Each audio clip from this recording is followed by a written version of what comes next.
And then on the 10th will be our youth open mic. On the 17th will be Corey Vance. Right here. He has a book signing also coming up. And then on the 24th, there will be a group reading for a book called Confluence, which is the name of a local sort of workshop of some kind. Which includes a number of poets who will be here that night. Anyway, that was a lot of information. Some of it you probably already knew, but if you are on the mailing list, you'll get all of that stuff updated in the newsletter. So, Michael, I could read the biography, but I won't. I'm just going to say Michael brought me some maple syrup, so there. He does harvest his own maple syrup back there in the hills of New York, but let's say a little bit more than that. He's a poet, an oral memoirist, and a literary traveler. He's also a small press publisher, Foothills Publishing, which he founded in 1886. You look good, man. You look good. Has released hundreds of hand-stitched books by poets from across the country. In 1994, Michael gave up other work to devote his time and life to poetry. Since then, he has made his living solely through the creative word. In the last 29 years, he has given hundreds of readings throughout the country. His Poems Across America tour in 2013, a 14-week journey, featured a reading in each of the 48 contiguous states. He writes, "From our 50-acre homestead in Wheeler Hill, I go out into the dust of the world, as the old Chinese poets would say, doing the work of a poet and oral memoirist. I travel down the road and then settle back in on quiet, peaceful Wheeler Hill amongst my old order Amish neighbors, the best of two worlds." Wow. So in thinking about Michael, and especially the sort of traveling poet part, it made me think of Dano Sakaki, who was a true wandering poet, maybe the last of his kind. I had the honor of knowing him just a little bit. And there's a couple little poems of his that I really love. But I'm going to read this one just because it's funny. This is his Break the Mirror. He spent some time up on San Juan Hill with Snyder and Ginsberg, and that was my connection to him. Okay. If you have time to chatter, read books. If you have time to read, walk into mountains, desert, and ocean. If you have time to walk, sing songs and dance. If you have time to dance, sit quietly, you happy, lucky idiot. Please welcome Michael Zarnecki. Thank you, Patrick. Yeah, thank you, Patrick, and I want to thank Diane for making the connection, and Patrick for having me here, and all of you for being here. It's great to be back on the West Coast again. I was last time in 2017, I think. I did a few tours around California, and COVID put an end to a whole lot of stuff. So this is my first tour really since COVID ended, I think. I always like to start with somebody else's poem. Now, how many of you are familiar with Lou Welch? Raise your hand if you're familiar with Lou Welch. You thought maybe 50-50, Patrick. Oh. No, you. Okay. Well, Lou Welch was one of the beat poets, friend of Snyder and Kerouac and that. He wrote something everybody knows. Raid, Raid the bug killer? What does it do? What does Raid do? Kills bugs dead, yeah. Supposedly he wrote that when he was doing PR work. Okay. That wasn't what I was going to recite of his. This is his collected works was The Ring of Bone. And he was at Snyder's, he left a note, walked off into the mountains and with his rifle, and nobody ever saw him again. Well, this is one of his poems. It's actually the introductory poem to the collected works, Ring of Bone. What strange pleasure do they get who'd wipe whole worlds out? Anything to end our lives, our wild idleness. But we have charms against their rage. Must keep on thinking, look, if nobody tried to live this way, the whole work of the world would be in vain.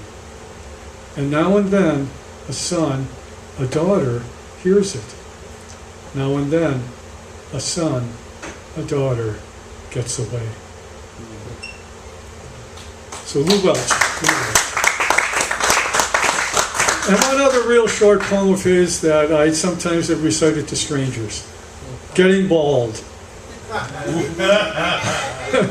I'm going to wear my hair as long as I can, as long as I can.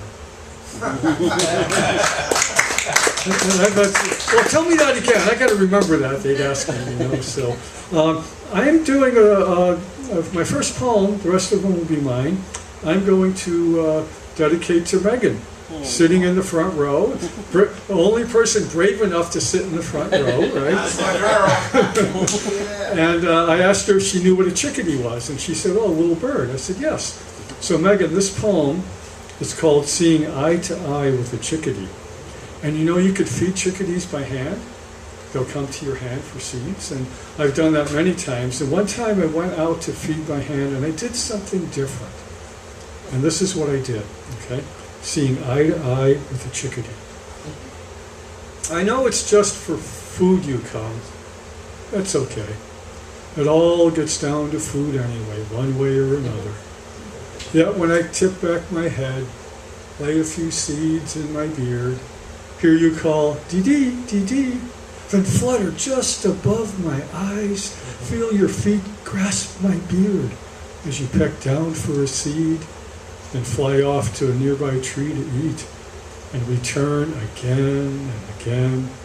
I think maybe there's something more than just a few black oil sunflower seeds between us. Who knows? Hey, come spring, I'll let you build a nest with my hair if you'd like. That was so cool. Now, Megan, you couldn't do that, could you?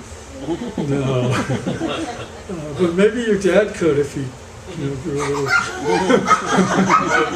This is about as long as this gets right here. Let me recite another poem. I want to recite this poem because of what Patrick read of Naneo Sakakis. And this is Ryokan. He was a Japanese Zen Buddhist monk poet from the 19th century. It mentions him. And it's called If You Come Knocking. Daughter sleeping, wife soaking in tub. I sip one more glass of wine, read Zen poems of Ryokan. Outside the night sky darkens, Venus sets low in the west. If you come knocking at my door, be prepared to sit in silence.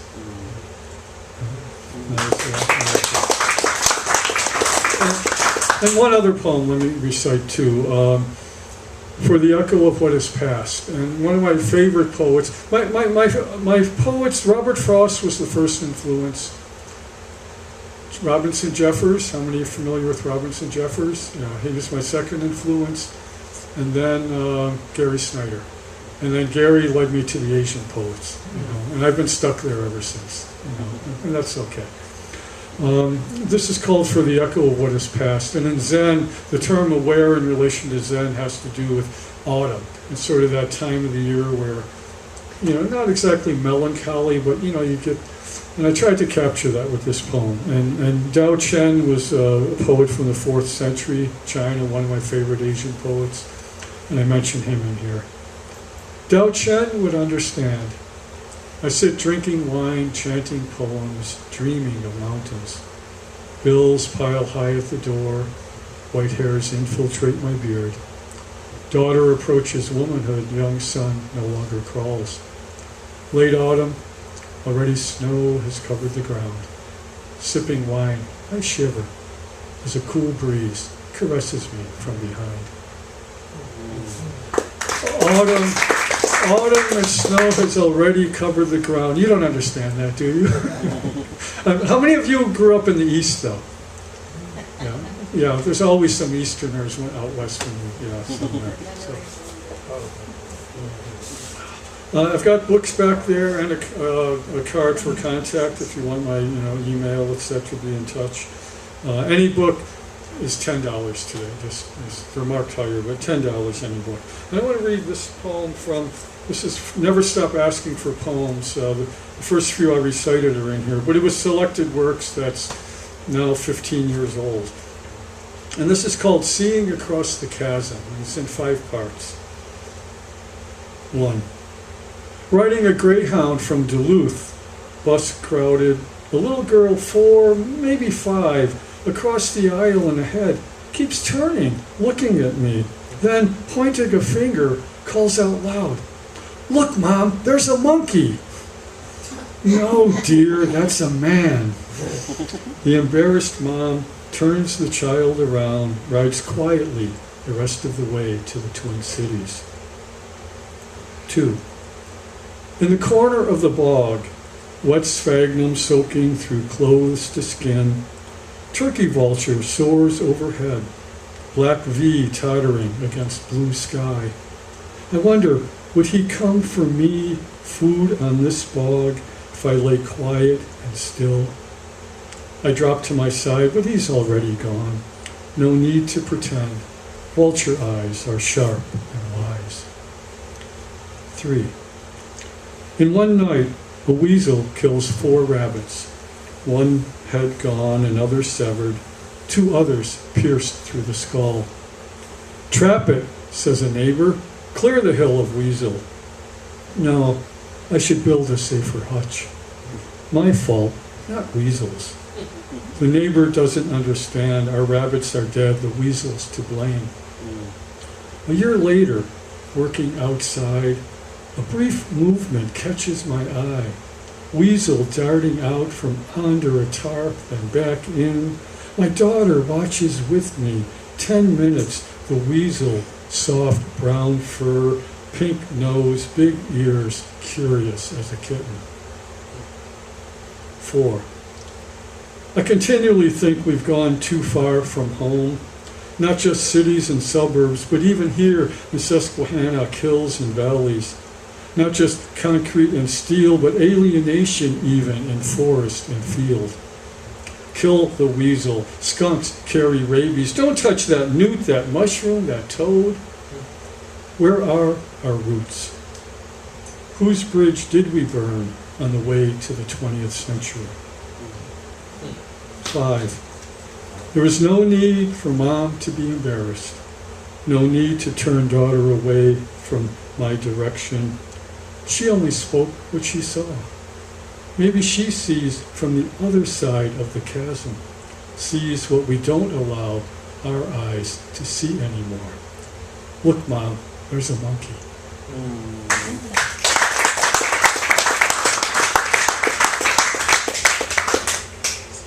Going to do something at the end of my reading with Steve and Patrick and a little music. So I'm going to read just one poem. No, a couple of poems. One of my books is Before Poetry There Was Music. And for me, well, I'll read the one poem. I don't need to say more at the moment.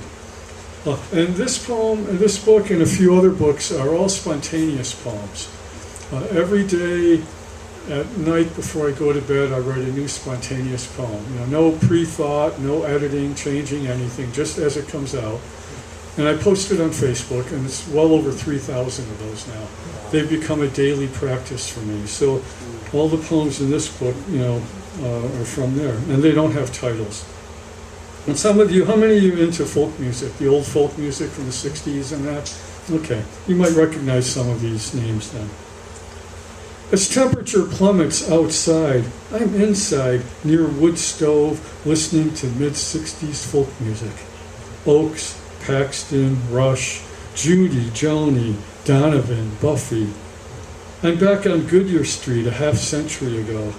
Upstairs attic bedroom, portable record player, LPs, 45 singles, Radio, WKBW, Jefferson K's Inside Out weekly folk music show. Those songs, my poetry, before Frost, Jeffers, Snyder. Universal Soldier, both sides now. I can't help but wonder, no regrets, circle game. I ain't marching anymore, catch the wind. I listen now on laptop, new technology, same words, same meanings, still resonating inside, like they did in attic room in house that no longer exists. So yeah, that folk music,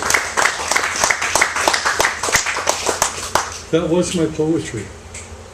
Steely Dan's Asia takes me back 39 years. This month, marriage recently collapsed, intense new relationship, album I wasn't familiar with, spinning vinyl records, sending out jazzy rock, woman I was getting familiar with, sitting on living room floor, Deacon Blues, Peg, Josie. Music weaving us together, staying with me long after relationship unwound. I disappeared into cold wintry night.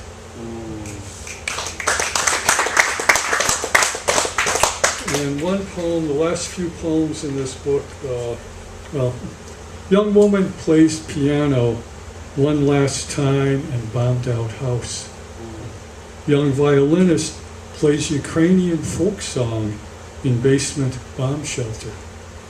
Older man plays trumpet outside his house as day begins.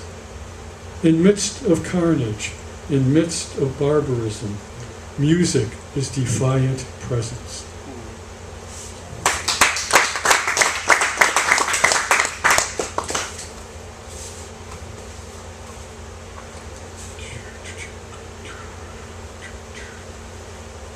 It's cool here. You know, I was told this is cool weather, right? It's going to get hot, I think, Wednesday. Yeah. So then I'll get to feel it's really like here, you know.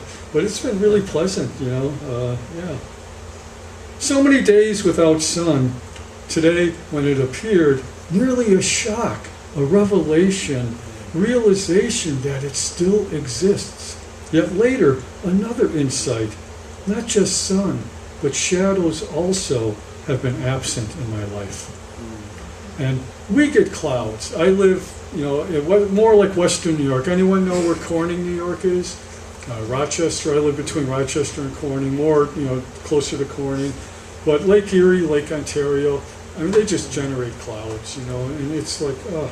I lived in Seattle for 5 years. Oh, okay. Lots of no sun. I was like, is he talking about Seattle?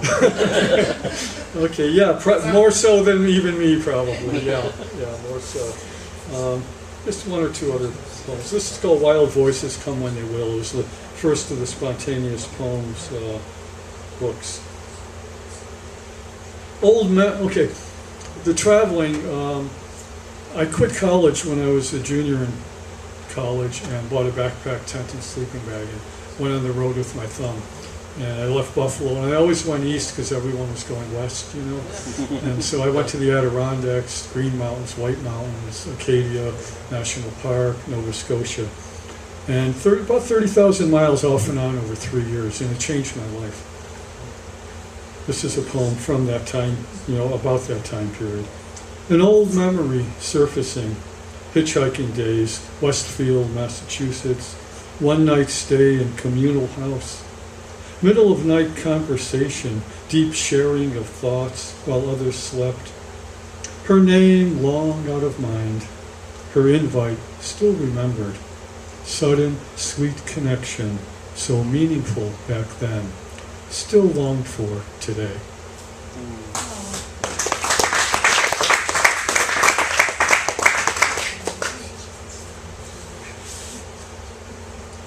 A few poems from There Is Only This Moment. And all the books have a photo of mine on the cover, other than the one that's a collage. But I also post a photograph almost every day on Facebook. Firsts are notable. First frost, first snowfall, first robin, first library card, First date, first kiss, first lovemaking, first job, first marriage, first child, first car accident, first brush with death, first moment of doubt, first aha moment. So many firsts, yet so many lasts that we're never aware of till much too late.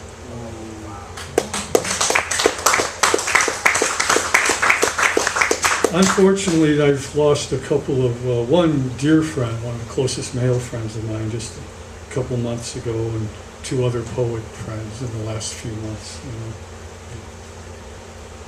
Dig deeper, go further, further down, further in, further beyond ever imagined amazements may be waiting. When heart is open, all becomes one.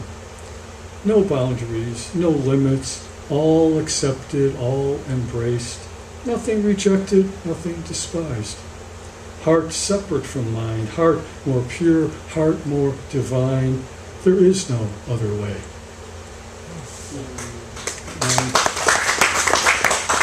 Matsuo Basho, the haiku master, 17th century. Basho said, to learn about pine, go to the pine. To learn about bamboo, go to the bamboo. How do I learn about you other than going to you?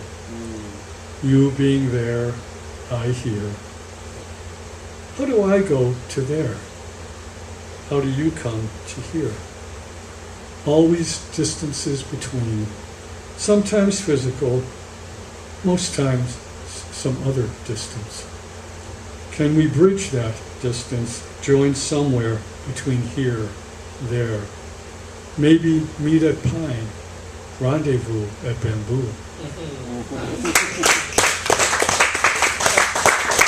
I love how that last line came out, rendezvous at bamboo. You know?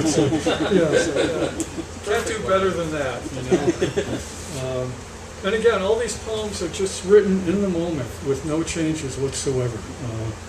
And just a few from this, and then a little bit from the memoir, and then we'll go into our final piece. So many walls, and this is a book called You. And this book is spontaneous poems again too, but all the poems relate to people. Sometimes specific, sometimes general.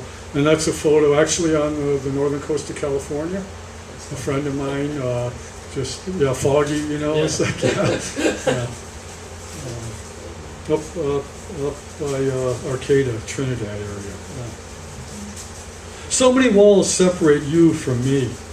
Tradition, culture, prejudice, suspicion, fear, worry, lack of confidence, personal inhibition.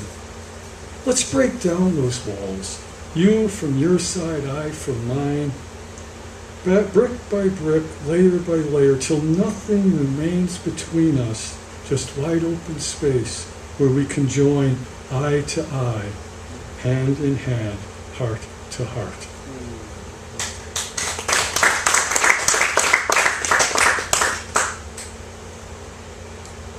Once again, intense relating in dream, close woman friend, deep emotion, pleasurable eroticism. It's only a dream. Dream life isn't real life. And yet.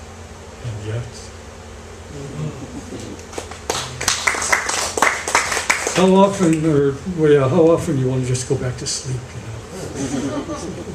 I've never been able, how many of you have been able to go back into a dream? I can't do that, you know, I can't do that. Oh, I wish I could. Okay. Let me read a few little parts from this, and then we're going to do a special piece. And this is the latest book. It's a poetic memoir. I was together with a few friends a couple of years ago, and we were sitting outside, COVID happening, and one friend said at the end, "Michael, you've led such a fascinating life. You should write a memoir that's one long poem." I said thank you. Didn't do anything for over a year. And then I started working on it, and then this is the result of it. And I grew up in East Side, Polish, blue-collar community, Buffalo, New York. You know, no books in the house other than Golden Book Encyclopedia, you know. We did go to the libraries, though. And somehow I went from there to making my living as a poet. You know, it's been almost 30 years now. So this sort of traces that path. So let me just read it. It starts with Kennedy's assassination, JFK. I took the note around to 7 classes in a Catholic school, you know. Covers the hitchhiking years. I was part of a Back to the Land community in the hills. I lived out on the coast of Maine, Acadia National Park. So it really covers a lot of stuff in here. So let me just read a few little pieces.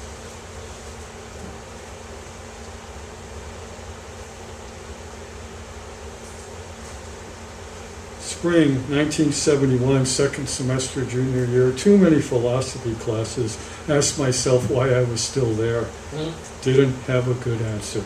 So I quit, walked away. This time I knew what it is I wanted to do, which was the backpacking, right? So I went to the Adirondacks.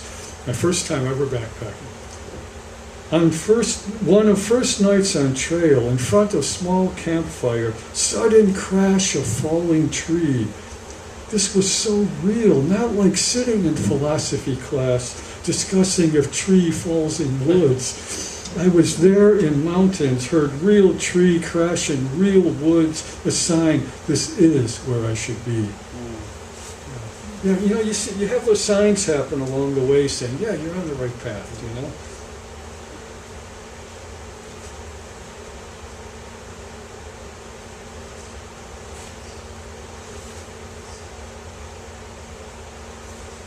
Uh, 1972, 71 was the first year I took off. I met a woman in Boston on the road, and we connected. First time making love for each of us, you know. And she went to France, came back, and the next year we traveled to Nova Scotia together. So just a little bit about hitchhiking there. So we left Springfield. A few days later, left Springfield. At end of day, over 400 miles down road in Calais, Maine. Allied van line driver gives us a ride from Brewer, Maine to Calais, 100 miles along airline Route 9, offered us a room in Allied Motel, his empty truck trailer, blankets for mattress. Into Canada, Fundy National Park, on up to Nova Scotia, backpacking in national parks in Kejimkujik, heard loon music, first time ever. Cape Breton Highlands, hiked 12 miles into interior, reindeer moss, pitcher plants, small cabin at end of trail, lake of islands, light rain, mist, fog, center of the universe, quiet, still. So many Canadians curious about presidential election. How can you re-elect Nixon? Does McGovern have a chance? Art from Michigan gave us a ride. Annapolis Valley, drove up dirt roads, past a herd of horses. Felt like I was in Wyoming, though had never been there. On bluff high above Fundy Bay, talked for 2 hours as sun glinted off Fundy water. He left behind suburban life, job, wife, bought motorcycle, traveled, explored. Fritz Perls, Gestalt, being present in moment. And then, how many remember this book? Brodigan's Trout Fishing in America. Yeah. Read aloud alongside of road while we waited for rides. Strange juxtapositions appropriate for the times. Eventually created our own Trout Fishing in Nova Scotia skits to act out. Yeah. And that was such a cool book, you know. Just a few other little sections here.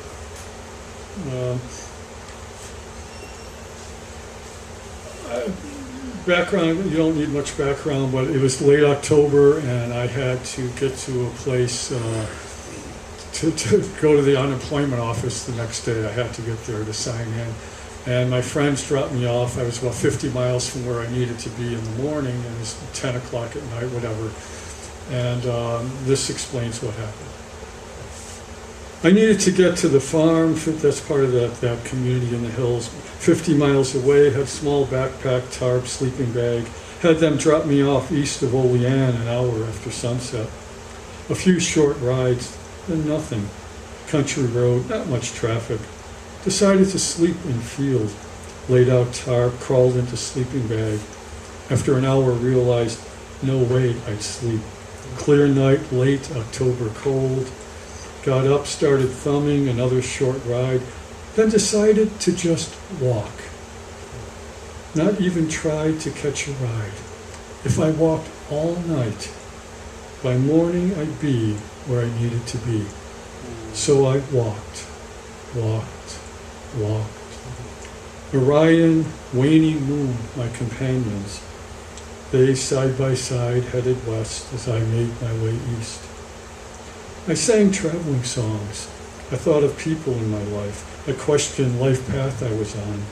Occasionally gazed up at my companions. Slowly night turned toward dawn. Slowly sky gained light. Slowly stars faded from view. Orion disappeared, but for Rigel, Betelgeuse. Then they too gone. Only waning moon remained. I stood still on a rising road, gazed south at fenced-in pasture, ground all white with heavy frost. One lone horse, dark brown, black mane, stood still in midst of field. Breath made visible, rose straight up in still air. As I watched this placid scene, morning sun suddenly burst over rounded hill to east.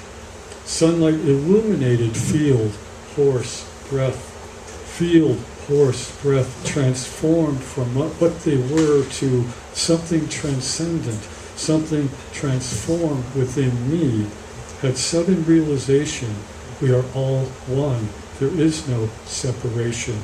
We are all one illuminated energy.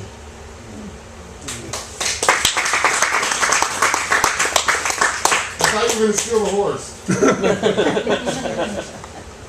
I never thought of that. Good one. I made it. I got to where I needed to be by morning, and I was tired, but it was I would walk all night to have that experience again, but you can't do that. It just comes with the law. One last little piece, and then we'll go into the final one. And so I moved into. I was living in the country. Marriage I ended up moving into a village nearby, and I was working at this is before I quit work to be a poet, right? It's a long time ago. And I started working at a department store. And this explains what happened. I took on more hours at store, spent more time in Bath, the village, less time in Cameron, where I was living. Became manager of stockroom, eventually moved out of country, rented apartment in Bath, related with various women, different experience for me. Got offered another job, store manager training position. For some strange reason, I accepted. Cut hair, shaved beard, bought tie, dress shirts. My first day in new position, on 3-block walk to work, a voice from above. Beware of enterprises that require new clothes. Ah, Henry, why now? Henry Davis, 6 weeks later, I was on the coast of Maine. Thank you, Henry, right? And one last real short piece, and then we'll get into the music. And this is shortly after I quit doing other work, just to do this.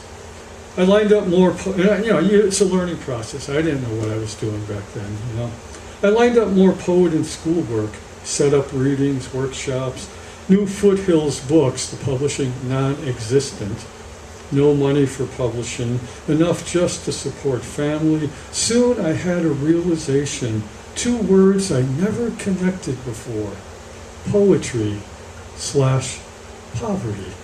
Seemed like they must have a common root.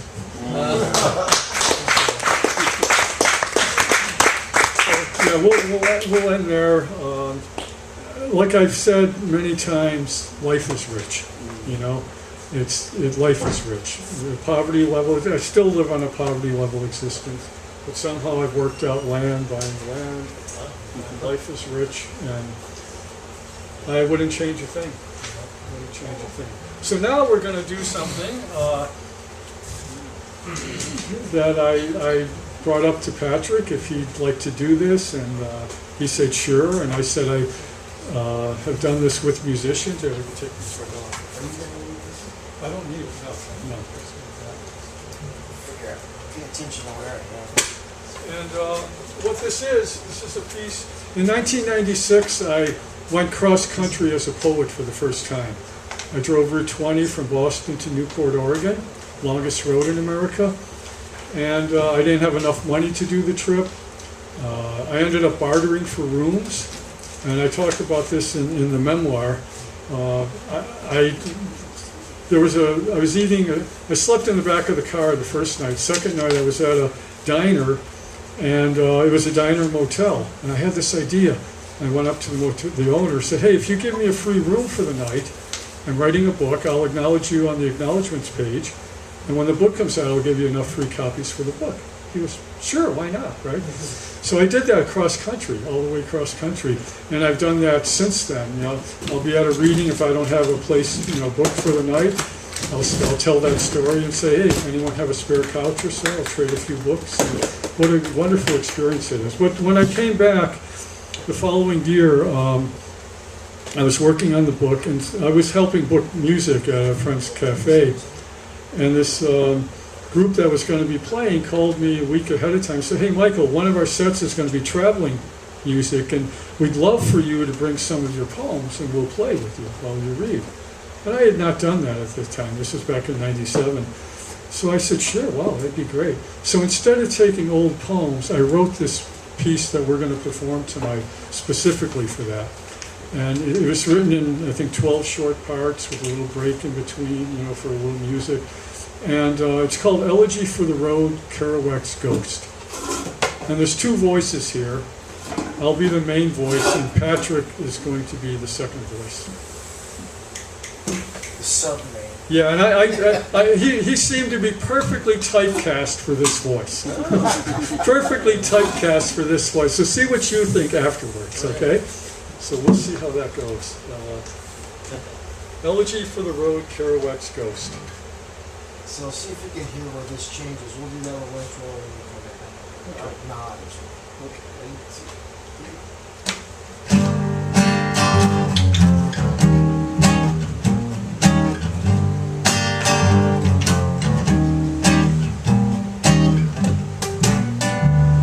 Somewhere out on the dark highway, a lone figure stands, thumb in air, cars whiz by, trucks create mini windstorms, they all just pass on. No one wants to see, eyes turn away, doors lock, no one stops. Lone figure turns to dark shape, a light pole, telephone pole, shadow lurking on the edge of the road, nothing more. The ghost of Kerouac. Late 20th century America, no room for lonesome travelers, bumming rides.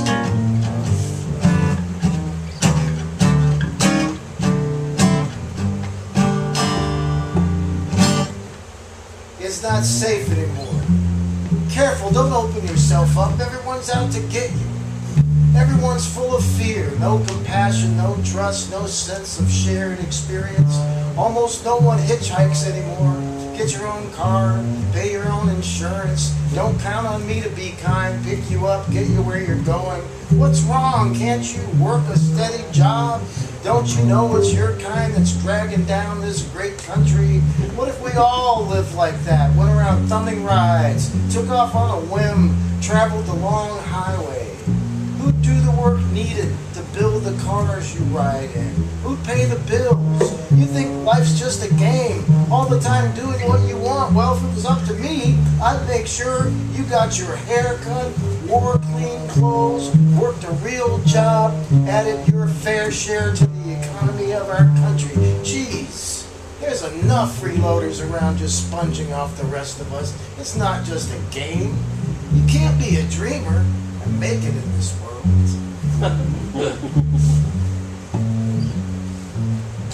Busy, hurrying morning rush hour downtown Boston. rolling soft motion, upstate New York hills. Distant glimpse of Lake Erie beyond vineyards. Dune shores, Lake Michigan, smokestacks on far horizon. Jazz on car radio, middle of night, suburban Chicago. Mississippi, disappointment, river dammed like a lake. Windmills, water towers, miles and miles of corn. Straight road, Iowa. Couple ahead, he driving, she disappearing down below, minutes at a time. Wild freedom of Missouri through Sioux City.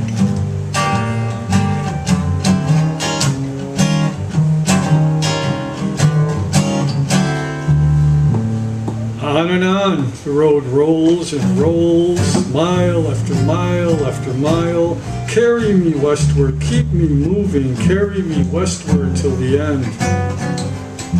A shadow thought, dark shape at the edge of the mind, nothing.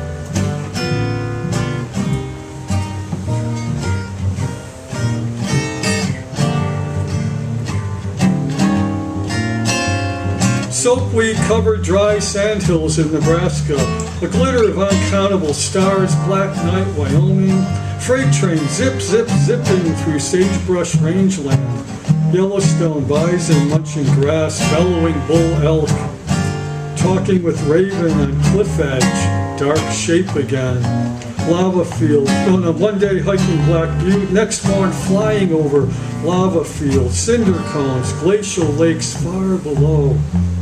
Sawyer's Ice Cave, dark underground cascade coolness. Fogged in Pacific, wet sand, vast ocean hidden from view.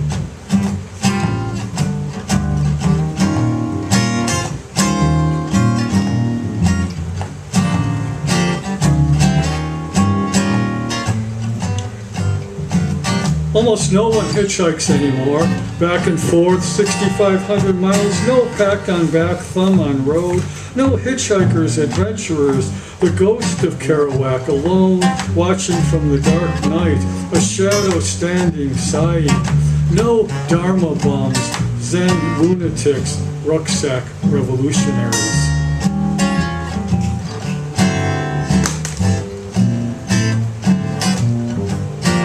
This world, a shadow, a dark shape, a thought in someone's head.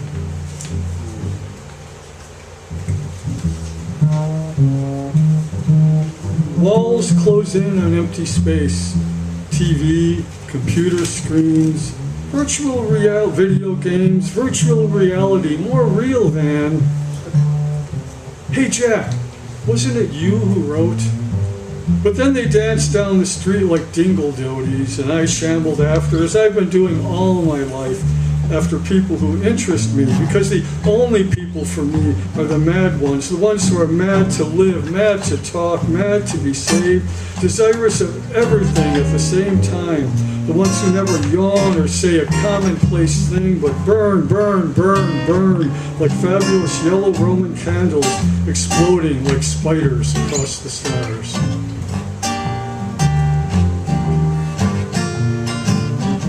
No more mad ones.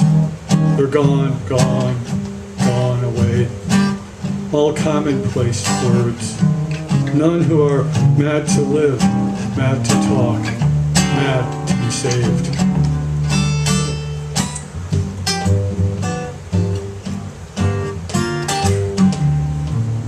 Shadows on the edge of the road. Shadows in downtown alleys. Shadows in old farmhouse doorways. Shadows hopping freight trains. Shadows in sleeping bags under bridges. Shadows throwing packs in backseat VW Beetles. Shadows leaning over roadside diner counter. Shadows talking nonstop, 60 miles per hour. Shadows trusting others' goodwill. Shadows on the edge of the road, shadows in downtown alleys, shadows in old farmhouse doorways, shadows hopping freight trains, shadows in sleeping bags under bridges, shadows throwing packs in backseat VW Beetles, shadows leaning over roadside diner counter, shadows talking nonstop 60 miles per hour, shadows trusting others' goodwill. Shadows is all that's left. Sandy? You Just trying to were into the music. keep up with everything, yeah. Keep going, Steve. Silkweed, right? Huh? Where are we? Oh, we're already there. We're there, yeah. We're already there. Okay, keep We're there. Shadows are all that's left. You can't be a dreamer and make it in this world.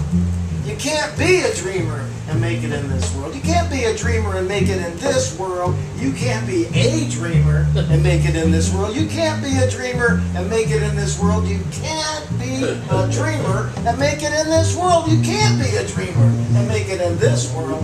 You can't be a dreamer and make it in this world. Yes, you can.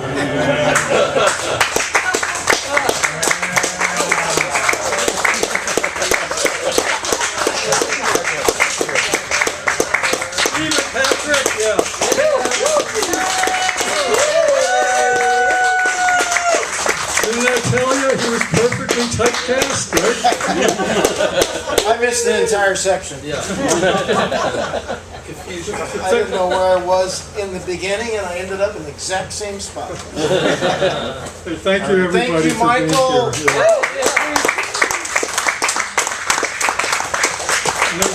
Contact card there. Be in touch. Drop me a note or something. And any book is $10 today if you're interested. That So was we're gonna- excellent. Yeah. That was great. Yes, great. Thank you. Yeah.